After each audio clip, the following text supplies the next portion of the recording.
Good morning, everybody. This is Brian Lysing with Financial Brokerage, and I would like to welcome you to today's webinar, He Said, She Said, Long-Term Care Solutions that Spouses Can Agree On, Positioning Life Insurance-Based Long-Term Care Options.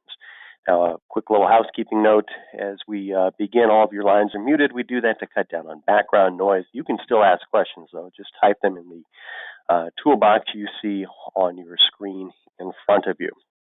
And we'll get into the webinar. For those of you who may not be familiar with Financial Brokerage, we are a national marketing organization working with insurance agents and financial advisors all across the country in the areas of life insurance, long-term care, disability, critical illness, Medicare supplements, disability insurance, and annuities. And I know most of you are already familiar with all of that. I happen to be one of our life insurance specialists here at Financial Brokerage and do a lot of work with life insurance-based long-term care. And in fact, I'm starting this webinar on the assumption that most of you already know about the existence of LTC riders or chronic illness riders on a life insurance policy. They are by far the most popular way for people to obtain their long-term care coverage these days and have been for several years now. There are many types and varieties of these policies and riders out there. There's enough of a variety that there should be something for everybody, depending on each person's preferences and their budget. It's just a matter of us as agents and advisors asking the right questions to determine what's going to be the best fit for each client out there. And that's really, in large part, what this webinar covers. But as it pertains to genders, to men and women, because there are definitely some biases out there in product preferences, at least in general, between men and women. This webinar was created off of a fantastic piece that Nationwide put together. So I want to give them credit for this, and they based their piece on some studies that had been conducted a few years ago. But it, of course, covers the features in these policies that are preferred by men, the features that are preferred by women. And so we're going to cover those. We're going to go into why each gender prefers those, and I'll also give you some hypothetical examples. I put together some illustrations based on these preferences that if I was going into couples that told me these things, these are the products, the product designs that would fit with their preferences.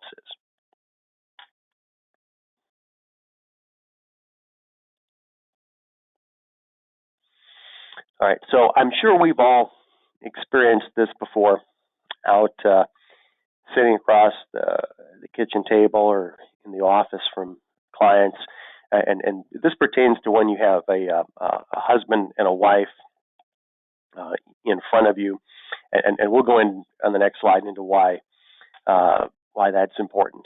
But we've probably all experienced this where you're talking to a couple, and one person is very interested in getting some coverage, no matter what type of coverage it is, and the other spouse is not quite so interested.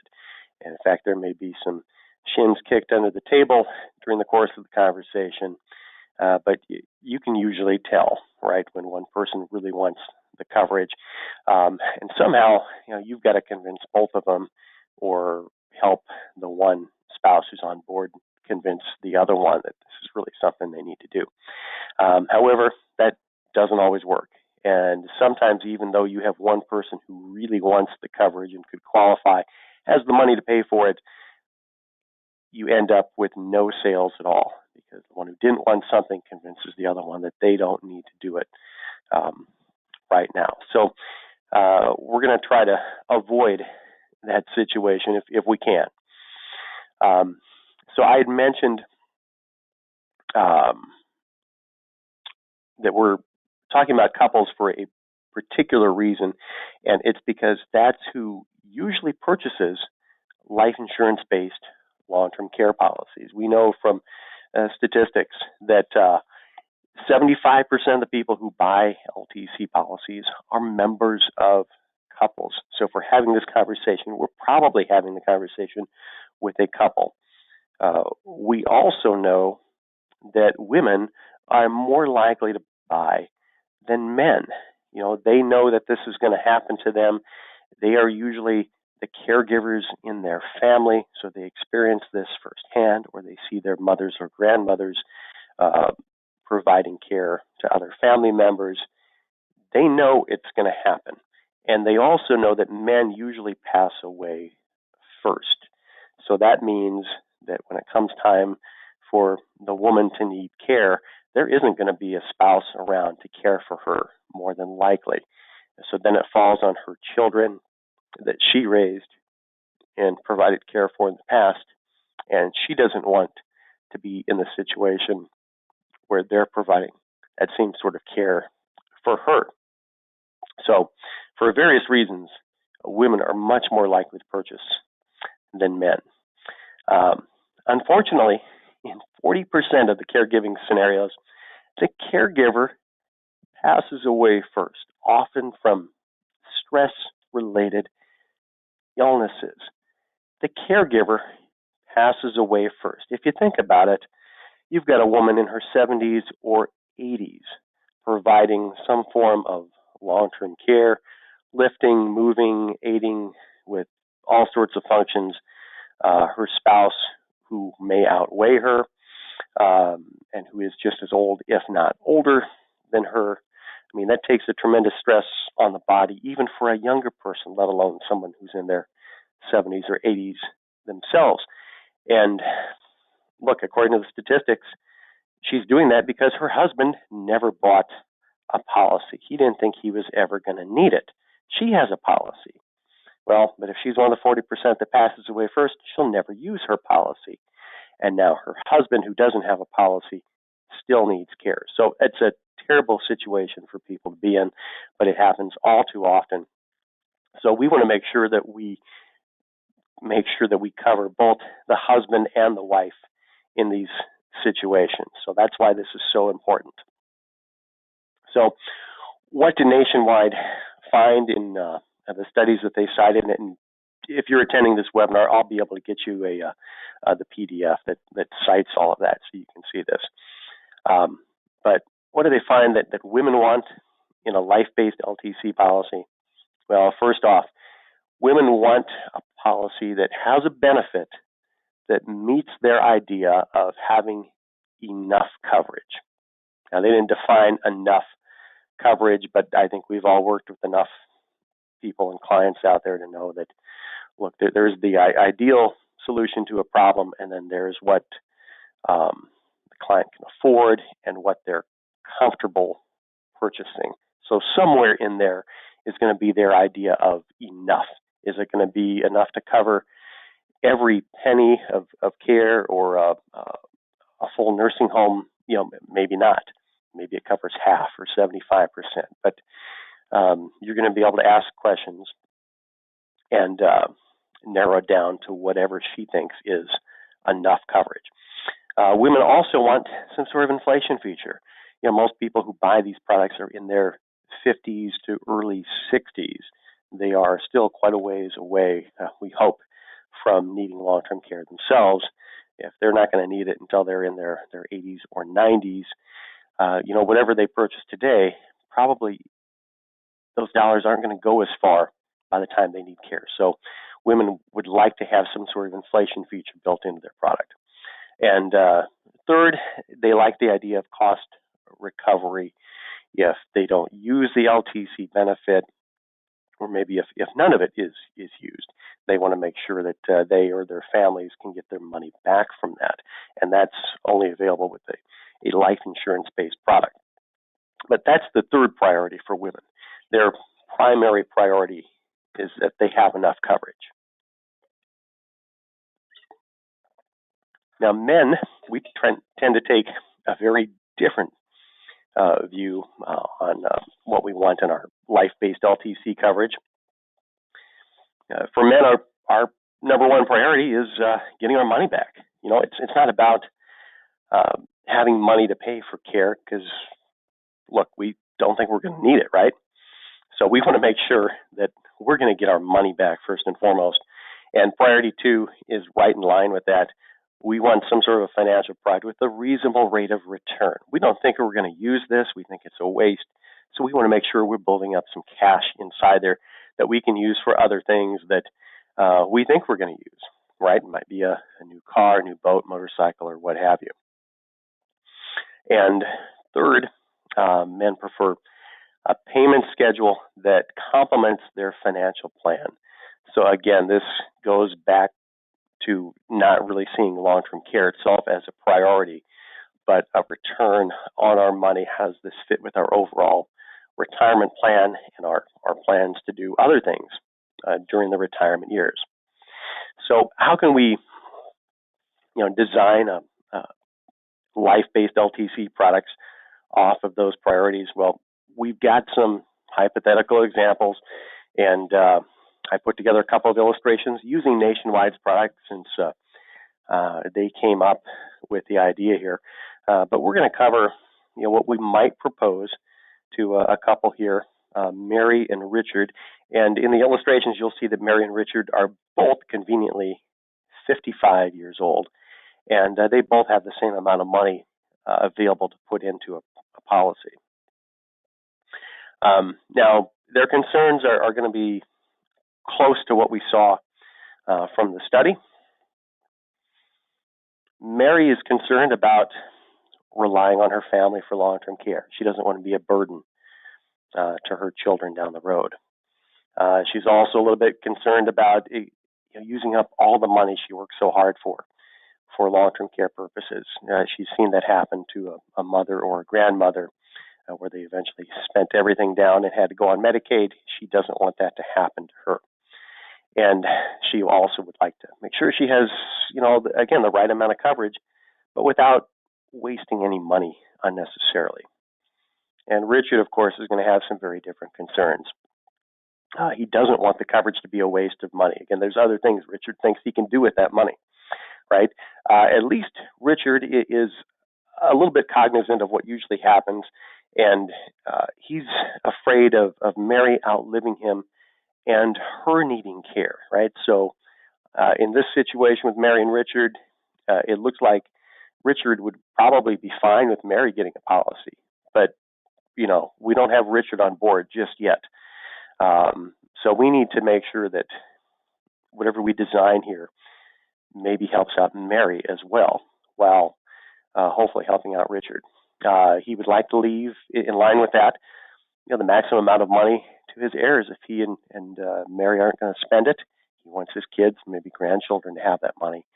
And of course, it's all about the money and how much can we make on it. He wants a good rate of return on whatever we propose for him. So you know what? We're going to alleviate both of their concerns with some very different life-based LTC proposals here shortly.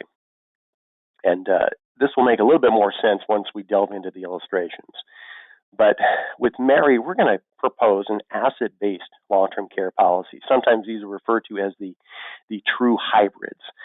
These were originally single-pay products only, but you can also pay them on a 5-pay basis, 10, 15, maybe a 20-pay if the person's young enough, right? But what that does is it gives the client guaranteed coverage. They've paid the premium. They're done. The premium can never increase down the road. They don't have to worry about this at all, so they have peace of mind. They usually come with some sort of a return of premium feature, whether it's a full return of premium from day one or maybe a partial return of premium. That can be adjusted as you produce the illustration. And, the death benefit is always going to be greater than the dollars put into the policy in these cases. So the family's never going to be missing out on that money. And we're able to put an inflation feature into these products as well. Richard's going to be a little bit different because he has different concerns. We're going to propose an IUL that has a long-term care rider on there, right? So we're going to give him some sort of LTC coverage, but as you're going to see in the illustration, this product is primarily going to be all about the cash accumulation and a larger death benefit that could be left behind. We're going to use an index because Richard doesn't want to lose any money due to market downturns. If he had money in one of those right now, he wouldn't care that the market is going down because he's not losing anything. All he does is start going up when the market goes up. If he wants to take money out of the policy, hey, he can do that tax-free. And he also knows that a benefit is going to be paid out no matter what. So let's delve into these illustrations. This is going to be a little bit smaller on your screen, but I took screenshots directly from the illustrations that I put together. So for Mary, we're using Nationwide's Care Matters product. And she's going to take care of this with one single premium of $100,000. She wouldn't have to. We could spread this out, but she has the money, and her concern was that she doesn't have to worry about this ever again. So the $100K goes in, and she doesn't have to worry about this. No more premiums will ever be due on this product. So what does that give Mary? Well, it gives her about $4,600 in monthly long-term care benefits to start with. Now that's just under $60,000 per year. That might pay for home health care, depending on where she lives. Might not get the entire assisted living facility paid for, would not handle a actual nursing home, but very few people actually start out care in the nursing home right away. So this meets Mary's condition of having what she thinks is enough coverage right now.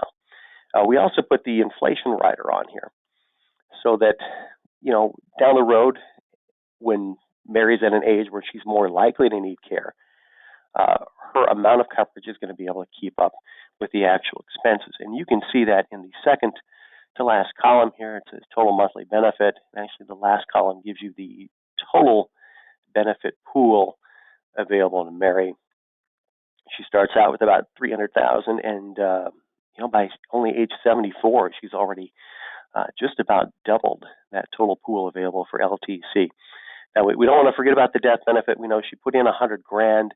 She's always got a death benefit of $111,000. So if she never needs care, her family will always at least be able to recover the money that she put in and a little bit more.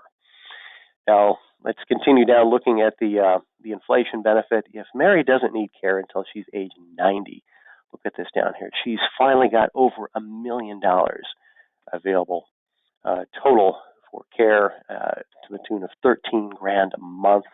It seems like a lot now, but you know what? In 36 years, it's probably going to be about the equivalent of what she's got starting out with the policy. So with this sort of a product, we can take care of all of Mary's concerns, and she's happy.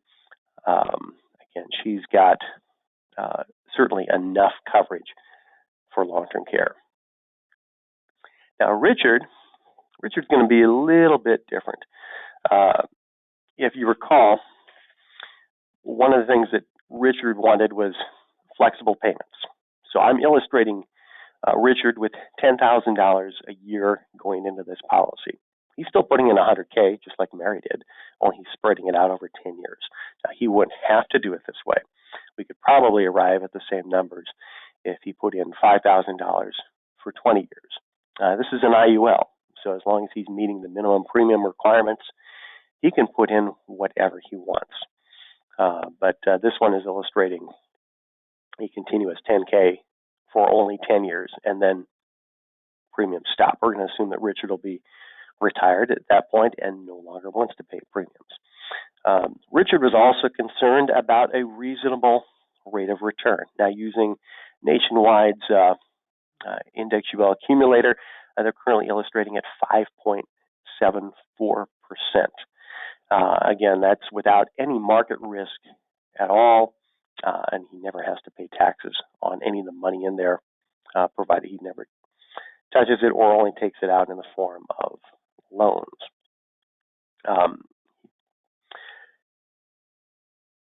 Richard, in this case, also has a benefit that would be paid out no matter what. The death benefit is always greater than the premiums that he's paid into this policy. It starts out, relatively low at $124,000, but we're going to see how that changes over time.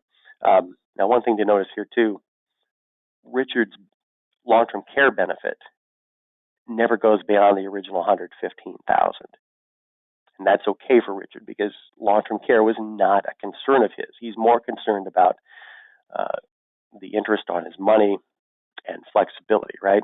And leaving something to his wife or his heirs. And we'll see on the next page of the illustration, after enough time goes by, our cash value increases. In fact, if you look at the bottom line there, if you can see that by the time Richard's 85, if he hasn't touched this at all, they project over $300,000 inside of his policy. And a death benefit well over $300,000 as well. I'm going to use age 90 because that's what we keyed in on with Mary. By that point in time, Richard's got over $400,000 in his policy. The death benefit's almost $450,000. If he needed care at that point in time, he could take from his LTC benefit, but he's also going to have that cash value there to pull from if he would need to. He could use that for other reasons, or he could never touch it. Now, let's say Richard passes away first and Mary's still around. If Richard never touched this, he's got over $400,000 that he can leave to Mary because he was concerned about her having enough for the cost of her care. Now, if she has a policy, that's probably not going to be an issue, but this could be the backup plan. And if Mary doesn't need it, hey, that can go to their children or grandchildren. So with two very different product designs, I think we've covered both of their concerns. Although, there's one more here I almost forgot about. One of Richard's concerns was long-term care coverage being a waste of money for him. So because of that, I ran the internal rate of return report on this IUL. And the number to key in on here, I like to use age 90 as a rough life expectancy. If we look at the internal rate of return on the surrender value, it's 4.8%. If you want to calculate what the actual cost is of having this IUL, you take the illustrated rate, subtract the internal rate of return, and there's your cost as a percentage over the life of the policy. In this case, that works out to be 0.94%. Compare that to another financial vehicle you could put your money into, and you're going to be hard-pressed to find something that only costs you 0.94%, right? That's very reasonable.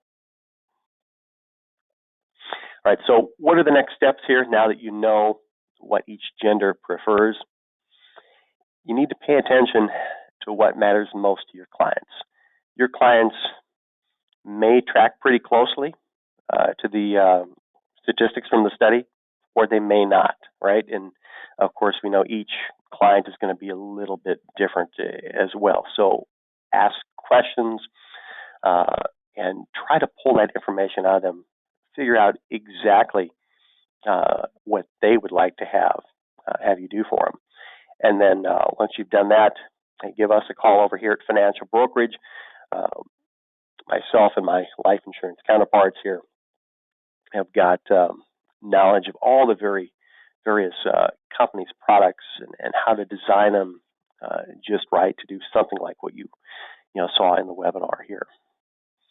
And as I mentioned earlier too, all of you that are on the webinar, I'm going to send out the PDF. This is the piece that Nationwide put together.